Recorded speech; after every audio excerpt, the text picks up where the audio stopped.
Sobat Dunia Donghua, kita berjumpa kembali. Tanpa berlama-lama mari kita lanjutkan ceritanya. Selamat mendengarkan dan selamat berimajinasi. Di halaman rumah tua itu, salju tampak berantakan, dan cahaya bulan terpantul di atas salju kristal, bagaikan pantai berumput merah di akhir musim gugur dan awal musim dingin. Setelah Ning Changjiu berganti pakaian baru yang bersih, ia berdiri beberapa langkah dari Zhao Xianger. Keduanya melepaskan pedang dan bertarung dengan tinju dan kaki. Ning Xiaoling memindahkan bangku dan duduk di bawah atap halaman, menjaga payung merah dan pedang untuk mereka. Ia menggosok-gosokkan kedua tangannya dan menangkupkannya di depan dada. Kekecewaan karena tidak bisa menyaksikan mereka berlatih kultivasi ganda lenyap seiring dengan postur berdiri mereka yang tegang, hanya menyisakan harapan yang kuat. Ning Changjiu menangkupkan tinjunya dan berkata, "Nona Zhao, Anda tidak perlu menunjukkan belas kasihan." Zhao Xianger menggosok otot dan tulangnya, dan tak kuasa menahan tawa ketika mendengarnya, "Jangan khawatir. Aku ingin menghajarmu sampai babak belur." Ning Changjiu pun menarik napas dalam-dalam, menatap tinju dan kaki Zhao Xianger dengan serius, mengingat tinju dan kaki yang digunakannya saat membunuh tukang daging, memenggal kepala iblis tulang, dan melawan Nyonya Bai, serta membayangkan rute Tanggul di dalam hatinya. Saat ini, ia tampak serius, tetapi ia tidak menyadari bahwa keputusannya akan menjadi awal dari mimpi buruk bulan depan. Pada saat tertentu, pupil Ning Changjiu tiba-tiba mengecil. Suara renyah seperti tulang retak bergema di telinganya, dan Zhao Xianger lenyap dari pandangannya. Ia belum menekan wilayah kekuasaannya. Saat tubuhnya diluncurkan, kekuatan spiritual langsung memenuhi seluruh tubuhnya. Bahkan ujung rambutnya melonjak dengan kilatan petir yang samar. Saat tubuhnya menembus, sosoknya diluncurkan seperti proyektil. Gaun putih longgarnya langsung menempel di depannya, lengan bajunya berkibar di belakangnya. Rambut panjangnya yang bergelombang bagaikan sambaran petir hitam. Pada saat yang sama, ia melipat tangan kirinya ke pinggang dan memukul wajah pria itu dengan tangan kanannya tanpa perlawanan. Ning Changjiu awalnya ingin menerima pukulan itu dengan telapak tangannya yang menyamping, pertama-tama meredam kekuatannya dengan kekuatan rumput yang bergulir, lalu meraih tangannya. Namun, begitu telapak tangannya menyentuh lengan Zhao Xianger, energi spiritual yang meledak dari tubuhnya membuat telapak tangannya sedikit mati rasa. Ketika Zhao Xianger hendak menyambutnya dengan kedua tangan, ia tiba-tiba mengubah gerakannya, memutar bahu dan lengannya, memutar pinggangnya, dan langsung menendang dengan kaki kirinya yang tegang, mengangkat salju putih di tanah dan menyerang pinggang Ning Changjiu. Ning Changjiu telah menduga hal ini sebelumnya, tetapi tangan dan lengannya ditarik ke depan oleh gerakan Zhao Xianger yang menarik kembali tinjunya, dan tubuhnya juga condong ke depan. Pada saat ini, Zhao Xianger mengayunkan kakinya, dan ia hanya punya waktu untuk mundur setengah langkah dan merentangkan lengannya untuk menangkis, berharap untuk melepaskan kekuatan Zhao Xianger dan meraih pergelangan kakinya. Setelah keduanya berbenturan, lengan Ning Changjiu hampir patah karena rasa sakit. Tendangan itu tepat di lengannya dan mengenai pinggangnya, langsung membuatnya terdorong mundur beberapa langkah. Zhao Xianger memanfaatkan situasi tersebut dan menendang dada Ning Changjiu tanpa henti. Ning Changjiu menangkis dengan lengannya, tetapi ditendang tepat di tengah dada dan mundur lagi. Sebelum ia sempat mengatur napas, tinju Zhao Xianger kembali menghantam. Pukulan itu tidak mengenai wajah lagi, melainkan tubuhnya sedikit berputar dan mengenai pinggang. Ning Changjiu nyaris tak tertahan oleh kedua pukulan itu, dan gerakannya agak lambat, tetapi Zhao Xianger memanfaatkan kesempatan itu dan meraih lengannya. Otot dan tulang di lengan bawahnya melilit seperti sutra, dan kekuatannya langsung meledak. Sambil menarik dan menekan lengan Ning Changjiu, tubuhnya sudah melingkari punggungnya, memutar tangannya di punggungnya, lalu mengarahkan pedang ke tengkuknya. Dalam beberapa gerakan, Zhao Xianger dengan cepat dan tegas mengalahkan Ning Changjiu secara langsung. Ning Xiaoling, yang berdiri di sampingnya, merasa ngeri. Ia tahu bahwa Suster Xianger jauh lebih kuat, tetapi di dalam hatinya, kakak seniornya juga cukup kuat dan mampu menahan beberapa putaran gerakan. Ia tak pernah menyangka bahwa ia akan ditawan oleh Suster Xianger dalam waktu kurang dari 2 gerakan. Lengan Ning Changjiu dicengkeram dan lehernya ditodong pedang. Ia tak punya pilihan selain mencondongkan tubuh ke depan dan menendang ke belakang dengan satu kaki. Pada saat yang sama, otot dan tulangnya seperti bulu, dan kekuatan spiritual di antara tulangnya tiba-tiba mengerahkan kekuatan, mencoba melepaskan diri dari tangan Zhao Xianger. Ketika kakinya baru saja mulai bergerak, Zhao Xianger sudah menyadarinya, menendang betisnya dengan ujung jari kakinya, lalu melangkah keras, menekuk lututnya dan memukulnya, menyebabkan lutut Ning Changjiu menekuk dan berlutut dengan satu kaki di salju. Zhao Xianger menahan tubuhnya, dan amarah yang terpendam di hatinya meledak. Dengan mentalitas menyingkirkan bahaya bagi rakyat dan menghajar bajingan itu, ia meninju punggungnya dengan keras, dan tubuh Ning Changjiu pun tersungkur, berguling-guling di tanah, dan jatuh ke salju. Zhao Xianger menepuk-nepuk tangannya dan berkata dengan bangga, "Pukulan lagi."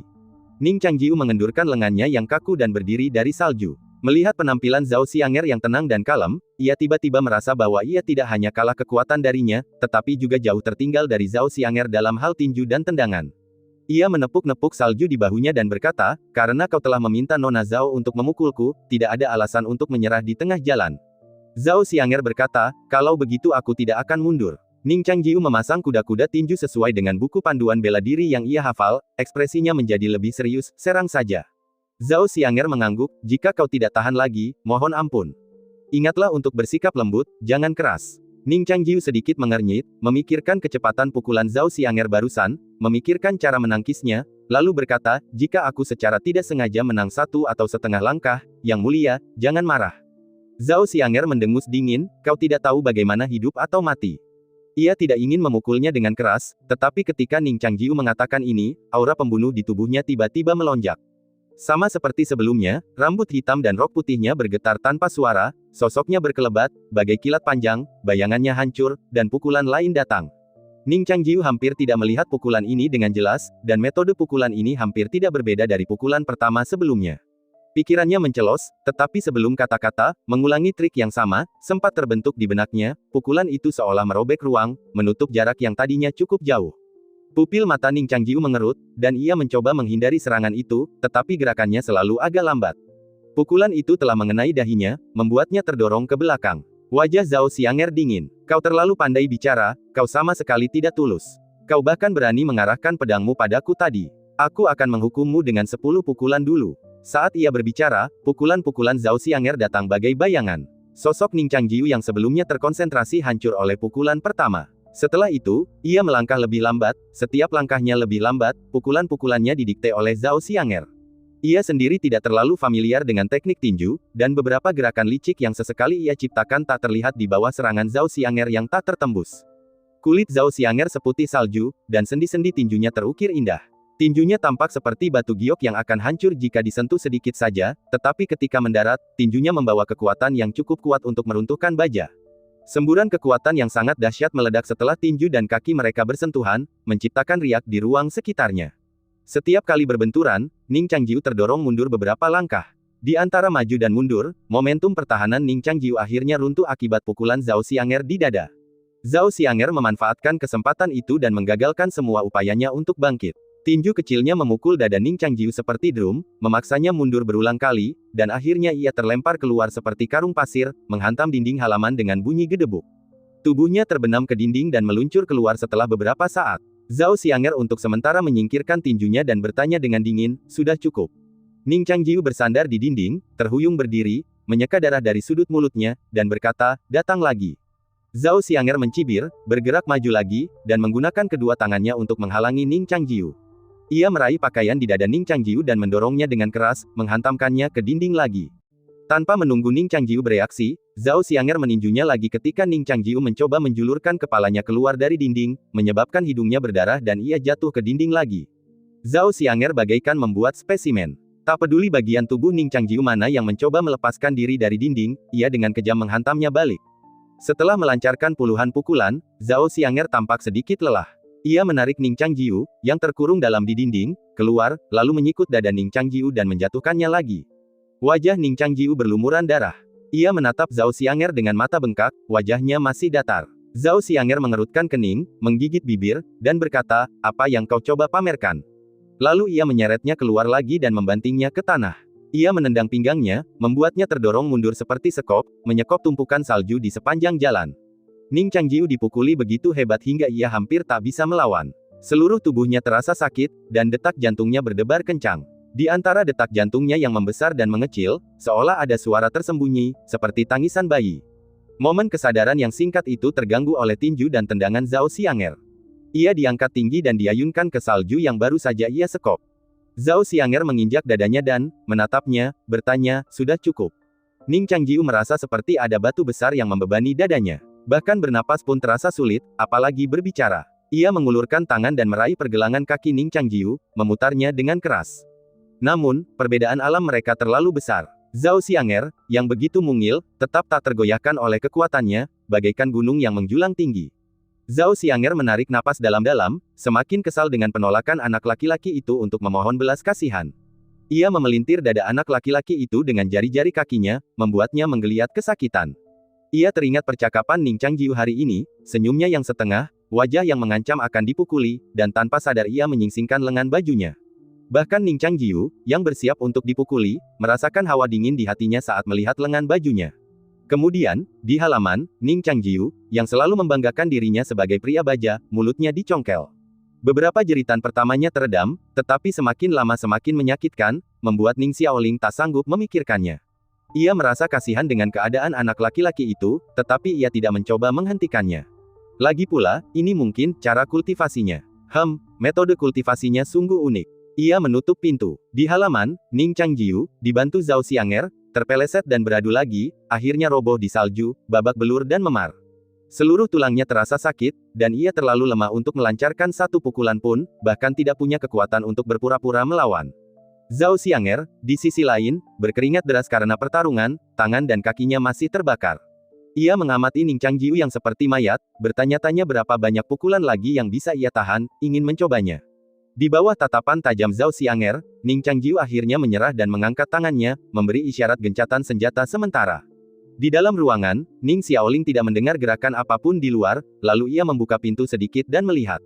Ia lega melihat Zhao Xianger menarik kakak seniornya. Zhao Xianger meraih segenggam salju, menyeka darah di wajahnya, dan berkata dengan nada sarkastis, "Kau begitu lemah, tapi berani membuat perjanjian 3 tahun denganku. Akan terlihat bagus jika aku menginjak wajahmu di depan semua orang. Yah, kau tidak akan suka, kan?" Ning Changjiu ingin membantah, tetapi ia dipukuli begitu parah sehingga ia tidak bisa berkata apa-apa, dan hanya mengerang lemah. Zhao Xianger meraihnya, dan tiba-tiba penglihatannya berkilat, seolah-olah ada sesuatu yang jatuh dari tubuh Ning Changjiu ke tanah. Zhao Xianger sedikit mengernyit, lalu mengaitkan jari-jarinya, dan kekuatan spiritualnya melilit benda yang jatuh ke salju, melayangkannya dari udara tipis dan mengaitkannya ke telapak tangannya. Itu adalah jepit rambut perak. Zhao Xianger bertanya, "Kenapa kau membawa benda seperti ini? Punya siapa?" Ning Changjiu membuka matanya yang bengkak dan melihatnya. Meskipun ia tidak bisa melihat dengan jelas, ia samar-samar ingat bahwa itu adalah jepit rambut yang dipinjamnya dari Lu Jiajia hari itu. Lu Jiajia tidak memintanya saat itu, jadi ia lupa mengembalikannya. Ia menyimpannya, berpikir untuk mengembalikannya setelah kembali ke sekte setelah malam tahun baru. Ning Xiaoling, yang berdiri di balik celah pintu, juga mengingatnya. Sebelum ia sempat membela kakak seniornya, ia melihat Zhao Xianger memegang tusuk rambut perak di tangannya dan tersenyum, "Oh, aku ingat sekarang. Ini milik Nona Lu. Aku tidak menyangka kau, yang mengaku sebagai pria terhormat, tidak hanya mencuri barang-barang pribadi seseorang, tetapi juga menyimpannya untuk pribadi.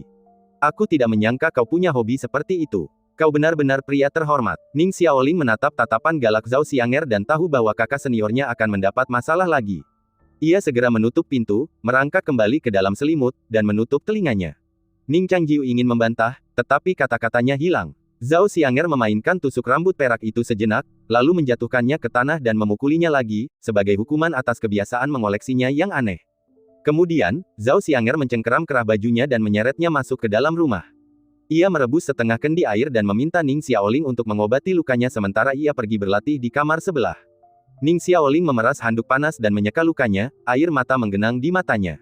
"Kakak, kenapa kau tidak berlatih lagi? Kakak Xianger memukulku begitu keras. Bagaimana kalau aku terluka?" Ning Changjiu berbaring di tempat tidur, otot-ototnya terasa nyeri. Rasa sakit yang luar biasa membuatnya menyadari ada sesuatu yang berdenyut tak henti-hentinya di dalam rumah ungunya, seperti anak ayam yang mematuk kulit telurnya. Setiap pukulan yang dilayangkan Zhao Xianger padanya, pada dasarnya, adalah ketukan di pintu. Namun pintu kultivasinya bagaikan pelat besi yang kokoh, tanpa retakan sedikit pun, begitu kokohnya hingga tak ada harapan. Ning Xiaoling menyeka luka di punggungnya, sementara Ning Changjiu mengerutkan kening dan berkata lemah, "Mari kita lanjutkan besok." Ning Xiaoling berkata dengan wajah sedih, "Jika kakak dipukuli sampai mati oleh kakak Xianger, bagaimana aku bisa membalaskan dendammu?"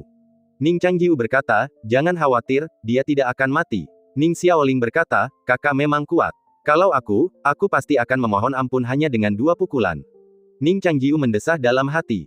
Jika ia tidak tahu bahwa Zhao Xianger tidak akan pernah membunuhnya, ia pasti tidak akan memiliki kepercayaan diri untuk menahan begitu banyak pukulan Zhao Xianger. Ia tidak tahu dari mana datangnya kekuatan sebesar itu dalam tubuh kecilnya, terutama beberapa pukulan yang dilancarkannya kemudian dengan tusuk rambut, yang membuat lautan ki-nya bergejolak dan ia hampir pingsan. Alis Ning Changjiu berkedut. Baru saja bangun, ia tidak terlalu mengantuk, dan rasa sakitnya bahkan lebih parah. Rasa sakit ini tidak seperti sebelumnya. Hari itu, saat bertarung dengan rubah salju, bila pedang itu telah menembus dada dan punggungnya, dan rasa sakit kramnya jauh lebih parah daripada sekarang. Namun, ia belum pernah merasa setidakberdaya ini. Ketidakberdayaan itu menimbulkan rasa takut. Rasa takut membuncah di hatinya. Laut Qi-nya terasa seperti jurang tak berdasar. Dalam kesadarannya yang jernih, ia merasa seolah-olah berdiri di tepinya. Ia bisa dengan jelas merasakan detak jantungnya. Rasanya, seolah ada sesuatu yang akan meledak dari kegelapan, melahapnya, dan menggantikannya. Ia membenci perasaan ini, dan dalam kondisinya yang lemah, ia bahkan merasakan dorongan untuk mencabik-cabik Laut Qi dan istana ungunya. Kakak senior, Ning Xiaoling, menyadari bahwa ia mengerutkan kening dengan mata tertutup, tampak gelisah, dan memanggilnya. Ning Changjiu, yang kesadarannya telah terhuyung-huyung di tepi jurang, tersentak kembali. Bermandikan keringat, ia tiba-tiba membuka matanya dan melihat wajah cantik Ning Xiaoling, terukir kekhawatiran. Ia menghela napas lega. Ia semakin yakin bahwa ada sesuatu yang memikatnya dari kedalaman Laut Qi-nya. Ia berpegang teguh pada pikirannya, untuk sementara mengisi kekosongan di benaknya. Tak lama kemudian, kelelahan membebaninya, namun ia tertidur lagi. Namun, tidurnya tidak lama, ia terbangun lagi setengah jam kemudian. Saat terbangun, ia samar-samar teringat sebuah mimpi. Dalam mimpi itu, ia melihat matahari merah terang. Di tengahnya, garis-garis lurus yang rumit dan tak terhitung jumlahnya, bagaikan garis-garis halus kembang api, membentuk garis samar sebuah kota yang luas dan megah. Matahari terbenam yang merah, membawa kota yang tak terhingga besarnya, mendesak ke arahnya, tetapi ia tidak takut dalam mimpinya. Dalam alam bawah sadarnya, ia merasa matahari merah yang besar ini harus merangkak di kakinya, gemetar tak berdaya. Namun, kesombongan yang memandang rendah dunia ini segera hancur. Setelah bangun, Zhao Xianger, mengenakan gaun putih bersih, menyilangkan tangan, bersandar di gerbang, memutar jepit rambut perak di tangannya, menatapnya sambil tersenyum, dan bertanya, apakah kamu istirahat dengan baik? Lanjutkan. Petik 2. Tanda tanya petik 2. Ning Changjiu terkejut. Ia mengira Zhao Xianger bercanda, tetapi tak lama kemudian, ia ditarik olehnya lagi. Ning Xiaoling secara simbolis menghentikannya, lalu menyeka pipinya yang kering dan menyuruh adiknya keluar. Zhao Xianger mengangguk dan berkata, latihan tubuh dan jiwa membutuhkan tekanan yang berat. Karena kau sekarang hanya selangkah lagi dari memasuki alam Suan, kau tidak boleh bersantai sama sekali. Mulai sekarang, aku akan memberimu pukulan setiap setengah jam. Saat memberimu pukulan, kau hanya diperbolehkan menarik napas. Kau dapat menangkis pukulan sebanyak yang kau bisa dalam satu tarikan napas. Setelah kau kehabisan napas, kau akan memulai ronde berikutnya. Apa kau mengerti? Ning Changjiu merasakan sakitnya robek di antara tulang dan ototnya, menghapus keinginan untuk mundur di hatinya, mengambil keputusan, dan berkata, dengarkan saja perintah Nona Zhao. Zhao Xianger cukup puas dengan kegigihannya, dan berkata, jika kau benar-benar tidak tahan, kau bisa memberitahuku. Ning Changjiu bertanya, bagaimana kau mengatakannya? Zhao Xianger tersenyum dan berkata, cukup teriakkan, Yang Mulia, ampuni nyawaku, 3 kali. Ning Changjiu juga mencibir. Zhao Xianger, memperhatikan senyumnya, melepaskan pukulan tanpa peringatan. Ning Changjiu nyaris berhasil menangkis beberapa pukulan, tetapi kemudian ia tak mampu lagi melawan dan hanya bisa membela diri secara pasif. Ia berulang kali terdorong mundur oleh rentetan pukulan, berulang kali dibanting ke dinding atau dijepit ke tanah, hanya untuk menerima pukulan tanpa henti. Hari-hari berlalu dengan cara damai ini. Nyonya Bai dan mereka tampaknya memiliki pemahaman diam-diam yang tak terjelaskan, dan tidak ada pihak yang mengambil tindakan gegabah. Seiring berjalannya waktu, Zhao Xianger, meskipun berlatih setiap hari dan memberi makan tinju Ning Changjiu, juga merasakan kegelisahan yang tak kunjung hilang. Ia menatap bulan merah tua yang menggantung tinggi di langit, tahu dari mana asalnya. Jadi, setiap hari, ia akan berdiri diam di halaman, menilai seberapa baik ia telah pulih hingga mampu menebasnya. Akhir-akhir ini, Ning Changjiu telah berganti pakaian berkali-kali, dan pengaturan waktu serta cara Zhao Xianger dalam memukul tinjunya menjadi semakin tidak sopan. Misalnya, saat makan malam, Ning Changjiu mengeluh bahwa nasinya terlalu keras. Ning Xiaoling kemudian mengetahui bahwa Zhao Xianger sedang memasak hari ini. Baru saja berhasil makan sesuap setelah dipukuli, ia diseret ke halaman dengan kedok pertandingan sparring dan dipukuli habis-habisan. Sejak saat itu, Ning Changjiu, selain dipukuli setiap hari, diberi tugas tambahan memasak. Saat istirahat, Ning Changjiu mendiskusikan prinsip-prinsip pedang dengan Zhao Xianger. Setiap kali mereka berdebat, Zhao Xianger sering menyarankan untuk berlatih demi kebenaran.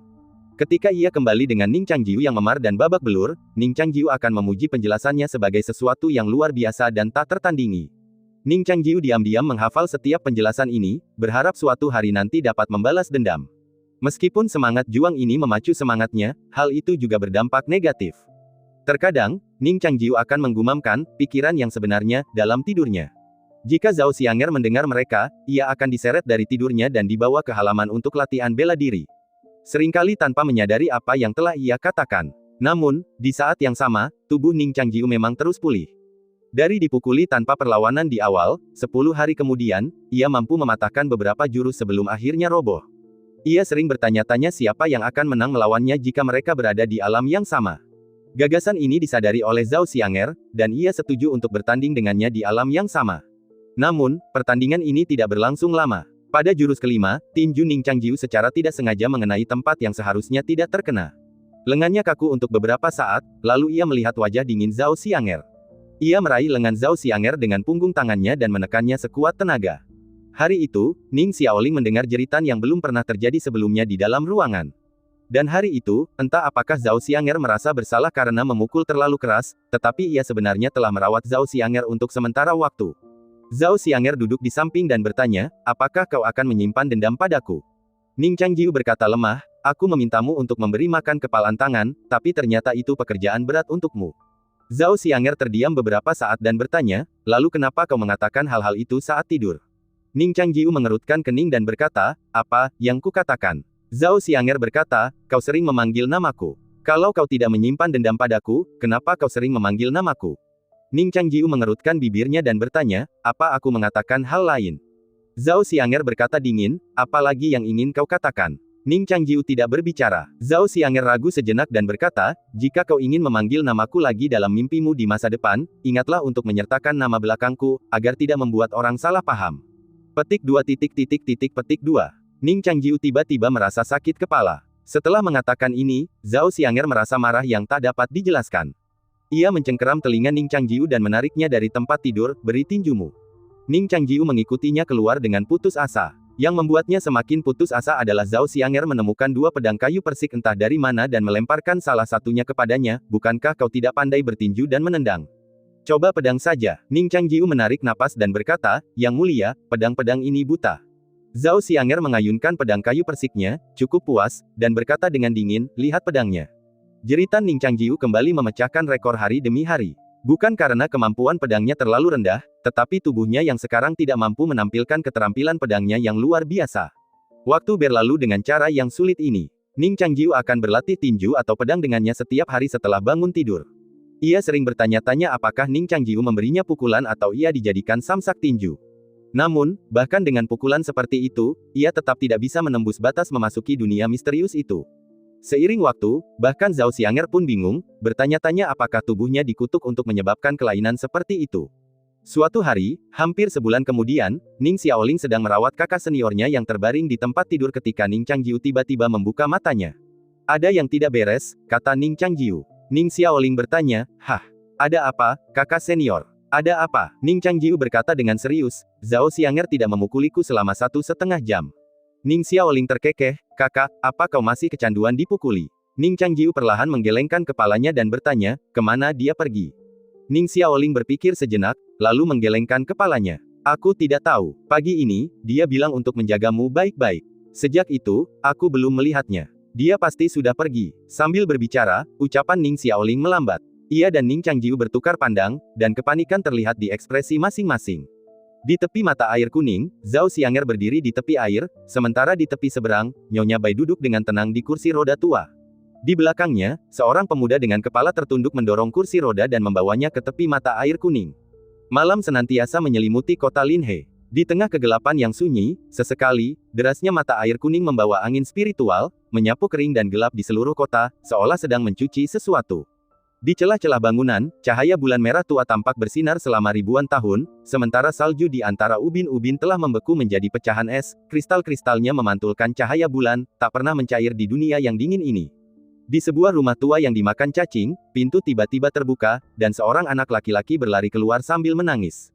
Ia jatuh ke tanah setelah hanya 2 langkah, wajahnya berlumuran darah. Ia menyeka wajahnya, dan masih ada butiran beras keras di sudut mulutnya. Seorang perempuan perlahan menjulurkan kepalanya dari pintu, mencoba memanggil anak laki-laki itu kembali, tetapi tak ada suara yang keluar. Rambut panjangnya tergerai, dan ia memegang segenggam beras kuning mentah di tangannya. Wajahnya yang seperti tengkorak tersembunyi di antara rambutnya, membuatnya mustahil untuk membedakan apakah ia manusia atau hantu. Anak laki-laki kecil itu jatuh ke tanah, terisak dan berteriak, aku ingin menemukan guru abadi. Wanita itu mendesah dalam-dalam dan melangkah maju dengan hati-hati, tampak takut pada bulan merah tua di langit. Ia hanya bergerak maju di sepanjang bayangan di bawah atap. Ia meraih anak laki-laki itu dan menggenggam tangannya. Anak laki-laki kurus itu meronta dengan panik, tetapi diangkat dan ditarik kembali ke bawah atap. Anak laki-laki itu berteriak, "Ibu, bawa aku mencari guru abadi. Aku tidak mau makan nasi lagi. Guru abadi pasti akan menyelamatkan kita." Wanita setengah manusia setengah hantu itu tidak berkata apa-apa. Ia memeluk anak laki-laki itu, menekankan jari-jarinya yang kurus ke bahunya, dan membuka mulutnya untuk mengeluarkan beberapa suara, seolah memberi peringatan. Setelah mengembalikan anak laki-laki itu ke rumah, wanita itu berjongkok dan memunguti beras mentah yang menguning yang jatuh ke tanah, sebutir demi sebutir. Anak laki-laki itu adalah salah satu dari sedikit yang selamat di kota itu. Para penyintas ini telah menemukan bahwa dengan terus-menerus mengonsumsi beras mentah, mereka dapat menahan erosi bulan merah dan terus bertahan hidup sebagai manusia. Menelan beras mentah saja sudah membuat perut mereka sakit tak tertahankan seiring waktu, belum lagi kegelapan tak berujung yang seakan tak pernah melihat fajar. Beberapa hantu bahkan mulai memasuki dunia yang diterangi bulan merah, merebut kembali kehidupan mereka sebagai hantu di dalam kota. Namun, banyak yang tak mampu menahan rasa sakit itu. Meskipun terlahir kembali sebagai roh, mereka mati-matian terjun ke dunia bawah, mencari kehancuran. Bulan ini, penguasa kota telah menawarkan jaminan, menjelaskan bahwa meskipun mereka telah menjadi jiwa yang mati, mereka telah memperoleh kehidupan abadi. Selama mereka tetap memiliki hati yang cerah dan penuh harapan, mereka dapat hidup bahagia dan abadi di kota Linhe selamanya. Hal ini membawa kelegaan bagi banyak orang, dan daya tarik kehidupan abadi bahkan menarik banyak orang untuk memujanya dengan rasa syukur. Penguasa kota, dengan menggunakan otoritasnya yang terbatas, menunjukkan kekuatan yang melampaui pemahaman manusia fana di hadapan hantu-hantu ini, membawa banyak orang kepada kedamaian dan pengabdian yang lebih besar. Bahkan mereka yang sebelumnya mengandalkan beras mentah untuk bertahan hidup pun menyerah, mengejar kehidupan abadi setelah kematian. Namun kedamaian ini tidak bertahan lama. Setelah hampir 2 minggu, tanda-tanda pertama konflik di kota Linhe akhirnya muncul. Di mata air kuning, ketika arwah-arwah berkumpul untuk berlutut di hadapan Dewa Neraka, pemimpin ritual, berdiri di panggung tinggi di tepi sungai, melantunkan sebuah ritual. Di tengah ritual, ia tiba-tiba menjadi gila, mencengkeram tubuh arwahnya sendiri, gemetar karena kecepatan sayap capung. Kegilaannya tidak berlangsung lama. Tak lama kemudian, bayangan-bayangan seperti mayat yang tak terhitung jumlahnya muncul dari tubuhnya, melesat liar seperti lalat tanpa kepala. Jiwanya dengan cepat terpotong-potong oleh kawanan mengerikan ini. Di depan semua orang, arwah pria itu ternoda oleh warna mengerikan bintik-bintik mayat, dan kemudian, di bawah bulan merah tua yang suci, simbol kehidupan abadi, ia binasa dalam penderitaan. Setelah insiden awal pertemuan doa yang tak terduga ini, berita itu segera dirahasiakan oleh penguasa kota. Penguasa kota meyakinkan semua orang bahwa hanya mereka yang baik hati semasa hidup yang akan dikasihi oleh Dewa Neraka dan mencapai kehidupan abadi sejati setelah kematian. Seolah-olah untuk memperkuat klaim sang penguasa kota, beberapa roh pengganggu lokal menghilang dari kota setelah beberapa waktu. Kematian para pengganggu yang terlalu dini meyakinkan banyak orang untuk mempercayai klaim sang penguasa kota. Namun, tak lama kemudian, guru kota yang paling dihormati, di bawah pengawasan ketat kerumunan, mengeluarkan monster pemakan mayat dari tubuhnya sebelum dengan cepat menghilang ke dalam malam yang panjang seperti salju yang mencair menjadi air.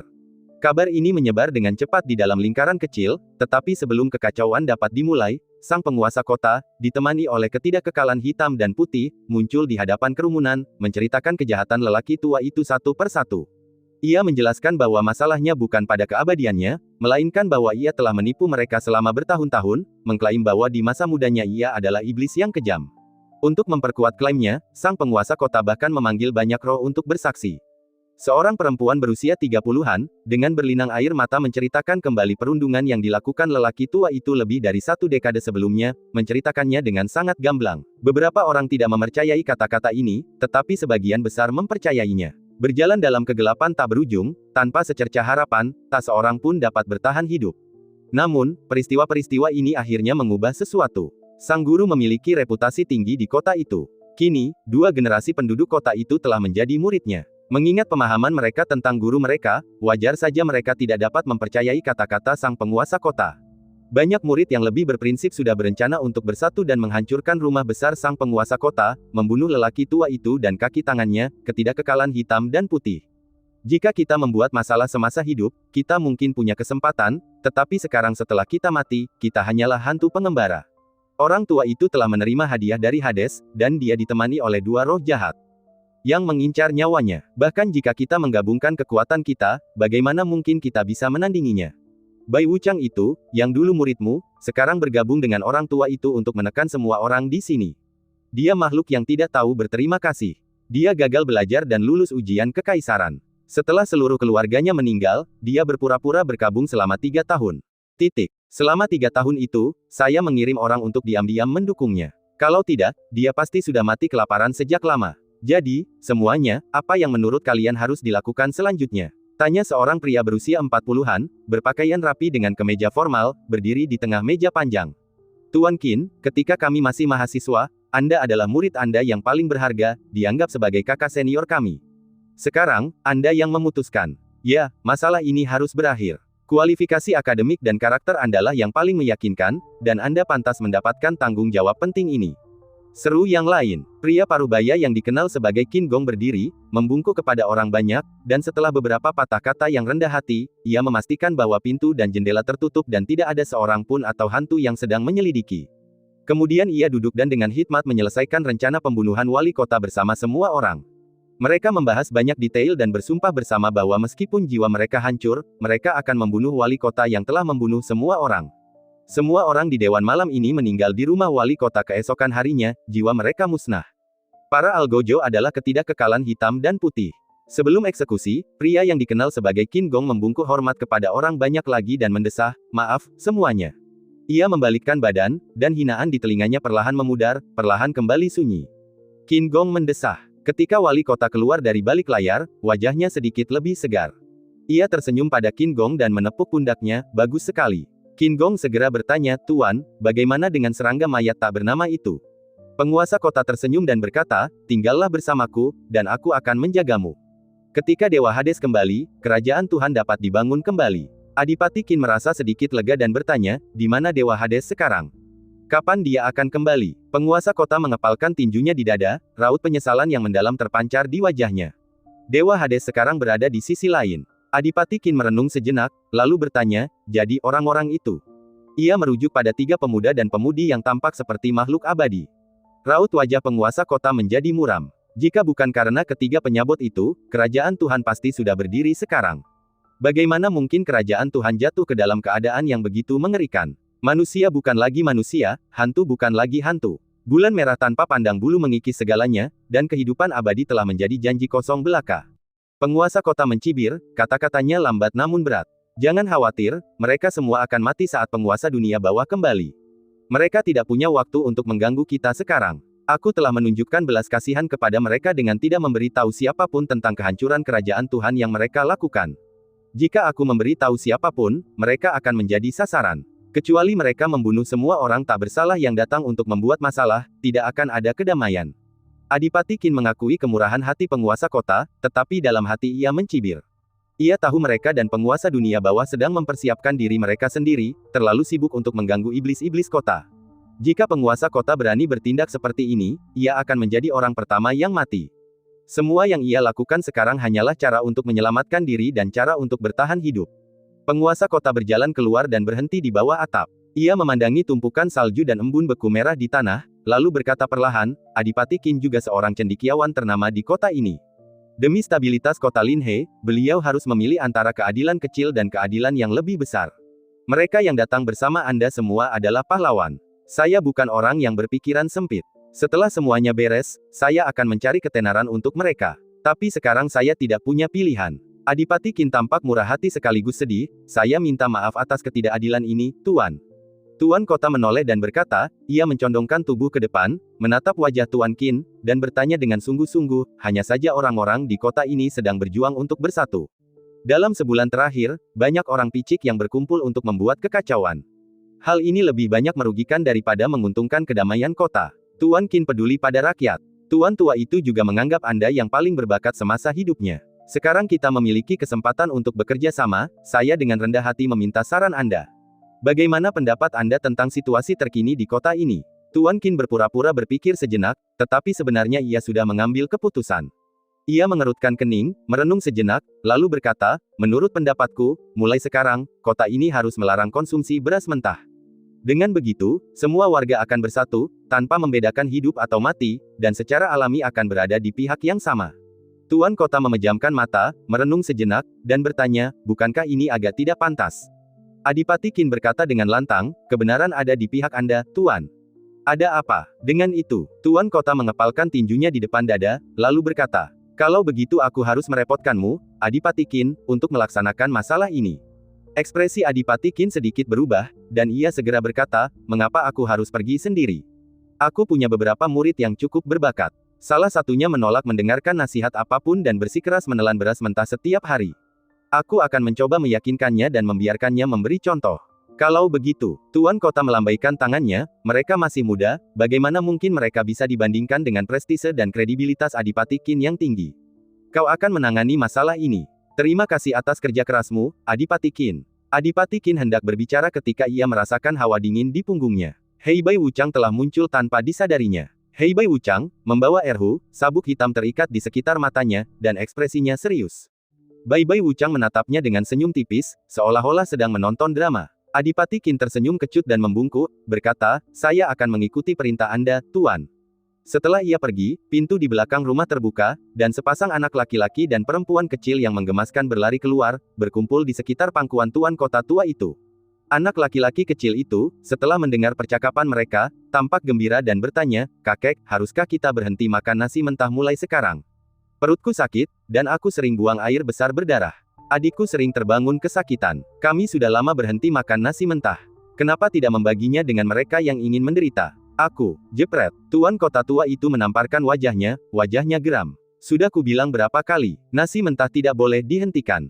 3 kali makan sehari, tidak boleh dilewatkan. Kau dan adikmu harus saling mengawasi dan tidak boleh melewatkan sebutir nasi pun. Dan jangan pernah mengeluh tentang ini lagi. Kau mengerti? Anak laki-laki itu menutupi wajahnya panik. Tapi kakek jelas-jelas memberi tahu orang itu. Tuan Kota tua itu mendesah, menyentuh wajahnya yang memerah, dan berkata dengan suara lelah dan letih, saat kau dewasa, kau akan mengerti kerja keras kakek. Anak laki-laki itu menundukkan kepalanya dan bergumam pelan, oh. Gadis kecil itu tetap rendah hati dan diam sepanjang waktu. Larangan beras mentah akan segera diberlakukan ketika tiba-tiba dihentikan. Ini terjadi sebulan setelah kota Linhe berubah menjadi Fengdu. Hari itu, di tepi mata air kuning, seorang gadis muda bergaun putih tiba. Seolah-olah melalui telepati, Nyonya Bai juga muncul di sisi lain, didorong oleh seorang pemuda yang sangat biasa-biasa saja. Mereka saling menatap cukup lama. Kejadian ini membuat hampir seluruh kota khawatir. Mereka menyaksikan dari jauh, gemetar karena cemas sambil menunggu saat tertentu. Sampai saat itu tiba, mereka tidak yakin dengan posisi mereka. Saat Ning Changjiu dan Ning Xiaoling bergegas keluar rumah, Zhao Xianger, mengenakan gaun putih bersih, tiba-tiba muncul di luar. Rambut hitamnya yang halus dan lembut tergerai di bahunya, tanpa kusut. Meskipun wajahnya yang tanpa ekspresi menyimpan sedikit rasa dingin, kulit dan wajahnya yang halus seputih porselen tampak tanpa celah. Siang, saudari Xianger. Ning Xiaoling terkejut melihat Zhao Xianger di ambang pintu. Meskipun Ning Changjiu mengerutkan kening, ia merasa lega dan bertanya, kemana kau pergi? Zhao Xianger meletakkan tangannya di belakang punggungnya, sedikit mengangkat kelopak matanya, dan meliriknya, ada apa denganmu? Ning Changjiu bertanya, apakah kau pergi menemui Nyonya Bai? Zhao Xianger berhenti sejenak dan berkata, sepertinya kau tidak dipukuli bodoh. Ning Changjiu bertanya dengan cemas, apa hasilnya? Zhao Xianger berkata, kami tidak melakukan apa-apa. Ning Changjiu sedikit terkejut. Ia tidak tahu apa arti hasil ini untuk saat ini, tetapi hanya berkata, aku senang tidak terjadi apa-apa. Apa yang bisa terjadi padaku? Zhao Xianger mendengus dan berjalan masuk ke dalam rumah. Ning Changjiu mengikuti dan bertanya, apakah kau tidak mau dipukuli lagi? Zhao Xianger berkata, kamu sudah dipukuli selama sebulan, dan aku belum melihat ada perbaikan. Semua ini hanya buang-buang waktuku. Ning Changjiu menundukkan kepalanya, melihat luka-lukanya, dan berkata, jangan keluar sendirian mulai sekarang. Zhao Xianger berhenti dan berkata dengan dingin, aku memberimu pukulan setiap hari hanya karena aku ingin melihat keajaiban dalam dirimu. Jangan terlalu memanjakan diri dan memiliki pikiran-pikiran romantis. Itu tidak akan berhasil. Ning Changjiu mengabaikan kata-kata dinginnya dan bertanya, apa yang terjadi? Zhao Xianger tidak menjawab, tetapi berkata, singkatnya, mulai hari ini, kamu tidak perlu dipukuli lagi. Lagi pula, itu tidak akan berhasil. Ning Changjiu tersenyum dan mengungkapkan tebakannya, apakah itu pantai seberang? Zhao Xianger mengangkat alisnya sedikit, menoleh, menatapnya dengan sepasang mata yang indah, dan akhirnya mengangguk pelan dan bertanya, apakah kau tahu? Ning Changjiu berkata, aku punya tebakan. Zhao Xianger sedikit marah, mengapa kau tidak memberitahuku lebih awal? Ning Changjiu berkata, masalah ini berdampak besar. Aku baru memikirkannya kemarin. Aku ingin memastikannya hari ini sebelum memberitahumu. Zhao Xianger memelototinya, tidak puas dengan penjelasannya, dan berkata dengan dingin, ke kamarku. Itu jelas kamarku. Ning Changjiu berani berpikir tetapi tidak berani berbicara. Ning Xiaoling yang mendengarkan dari samping tampak bingung, berpikir dalam hati, tidak bisakah dia memahami pertengkaran mereka sekarang. Setelah memasuki rumah, ketiganya duduk di kursi, dan Zhao Xianger mulai menceritakan semua yang terjadi hari ini.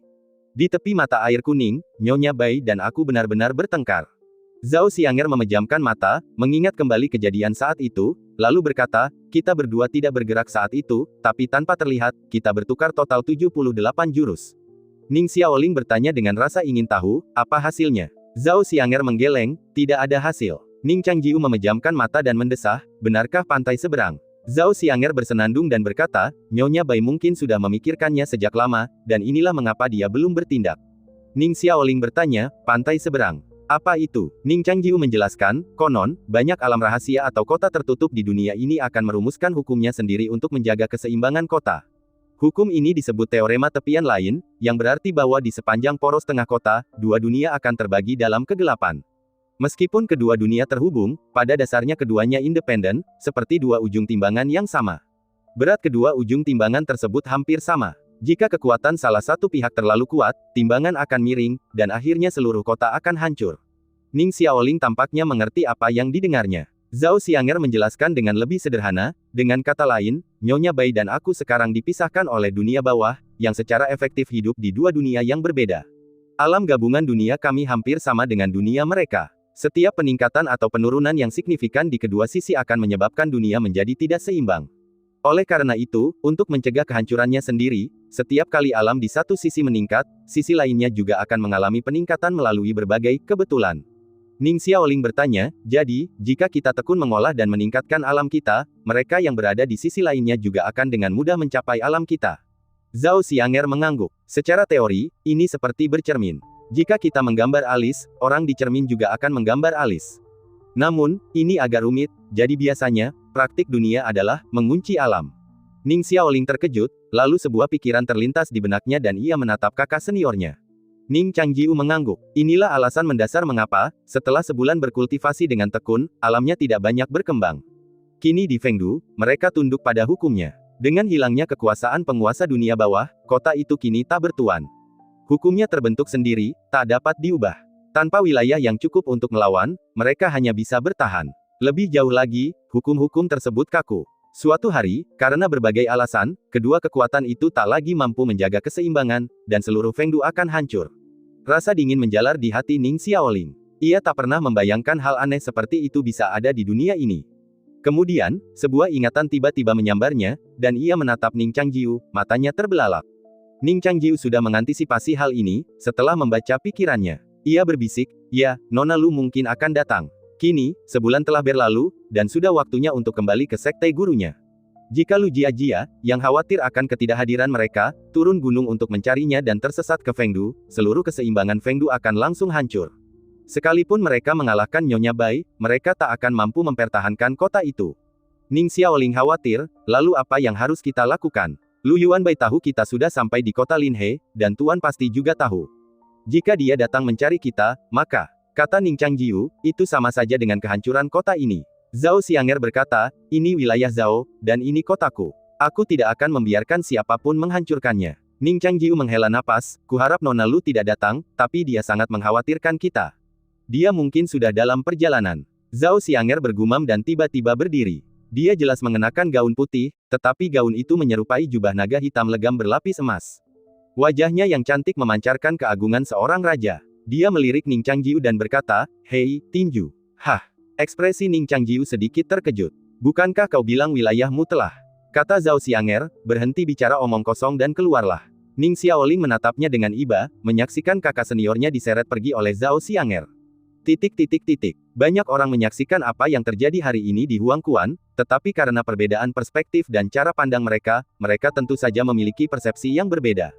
Setelah menyelesaikan konsultasi terakhirnya dengan penguasa kota, Adipati Qin memutuskan untuk mengeluarkan larangan mengonsumsi beras mentah malam ini. Namun, tepat ketika ia sampai di pintu, ia tak kuasa menahan langkahnya. Mereka, dua orang ini. Jantung Adipati Qin berdebar kencang, menggenggam dokumen-dokumen di tangannya, merasa dilema. Di hadapannya berdiri seorang pria muda dan seorang wanita muda. Wanita muda itu luar biasa cantik, dengan sosok yang anggun, fitur-fitur yang elegan, dan aura yang memikat. Sekilas, lututnya terasa lemas. Ia terdiam sejenak sebelum kembali tenang.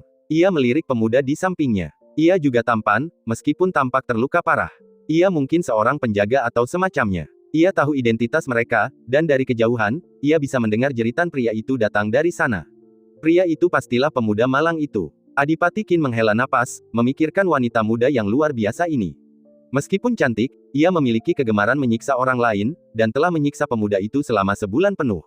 Orang seperti itu jelas bukan orang yang bisa dianggap remeh. Ia tidak boleh gegabah. Zhao Xianger bahkan tidak meliriknya dan berkata, di mana penguasa kota? Biarkan dia keluar. Adipati Qin awalnya ingin mencari alasan, tetapi ia tidak menyangka penguasa kota tua itu benar-benar akan keluar. Ia sepertinya sudah menduga bahwa mereka akan mengunjunginya suatu hari nanti, dan ia menyapa mereka dengan senyuman, seolah menunjukkan ketulusan hatinya. Ketidakkekalan hitam dan putih tidak mengikutinya. Penguasa kota melihat Zhao Xianger, membungkuk, dan berkata, nona muda itu pasti seorang guru abadi yang turun dari Gunung Peri. Zhao Xianger berkata, bukan. Tuan kota sedikit terkejut, tetapi ia memantapkan hatinya dan berkata, nona muda itu pasti putri dari keluarga spiritual. Hari ini, nona muda itu berhadapan dengan Nyonya Bai di seberang mata air kuning. Situasinya menegangkan, dan akhirnya ia membuat Nyonya Bai takut. Kami semua melihat gayanya yang abadi dan sangat mengaguminya. Zhao Xianger tersenyum tipis dan bertanya, lalu apa rencanamu untuk menunjukkan rasa terima kasihmu? Penguasa kota senang melihatnya begitu lugas, dan tanpa ragu, ia langsung berkata, saya yakin Tuan Abadi pasti bisa merasakan bahwa kota ini sedang tidak stabil.